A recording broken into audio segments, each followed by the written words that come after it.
Secretary, uunahin ko na po itong kakapasok lamang na statement coming from Malacanang na nag-utos daw etong si President Bongbong Marcos ng courtesy resignation sa lahat po ng cabinet secretaries. Ito po ba ay natanggap ninyo na itong utos na to ni PBBM? Thank you, Ma'am Maricel. I'm awaiting official word from the Executive Secretary. In any event, all of us serve at the pleasure of the President. Pero prior to this instruction, ma'am, mula po kay Pangulo na courtesy resignation, kamusta na po ba yung mga cabinet meetings? Meron po bang nababanggit si Presidente na mga concerns dun sa mga cabinet secretaries? Bakit po humantong sa ganitong utos?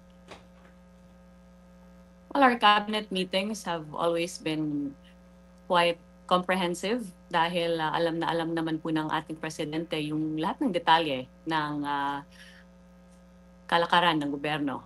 And he is very involved in every aspect of governance. On the aspect of tourism, he has been very supportive of prioritizing this, especially in terms of improving yung tourism infrastructure natin sa bansa. Dahil alam naman po natin na yung turismo ay isa talaga sa mga economic engines ng Pilipinas. And dahil nga nabigyan ng pansin yung turismo natin at improve yung ating infrastructure, nagkaroon po tayo ng diversified tourism experiences, ay napakarami na pong employed sa tourism ngayon. For the first time, we have employed no less than 9 million and upwards to 16 million Filipinos. Pero Secretary, of course, dahil po dito sa lumabas na courtesy resignation, we are curious kung meron po bang nabanggit si Presidente na mga issues or gustong i-resolve na mga problema, frustrations, particularly po sa Department of Tourism.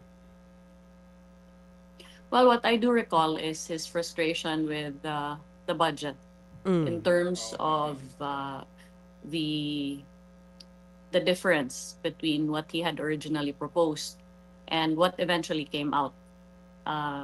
And so on our end, in the Department of Tourism, our budget was slashed in terms of promotion. At alam naman po natin na yung promotions ng ating bansa ay isa sa napaka-importante na aspeto ng marketing ng Pilipinas so we can compete globally. Kaya naman po, early on in the year, lumapit po tayo sa Presidente and he shared in the frustration as to why the promotions efforts of the Philippines were being curtailed, which is precisely why, upon our request, ay pumayag po siya na i-reconstitute or dagdagan yung nawala na 400 million. Although until now, we are still waiting for the Department of Budget and Management to act on our request for reconstitution.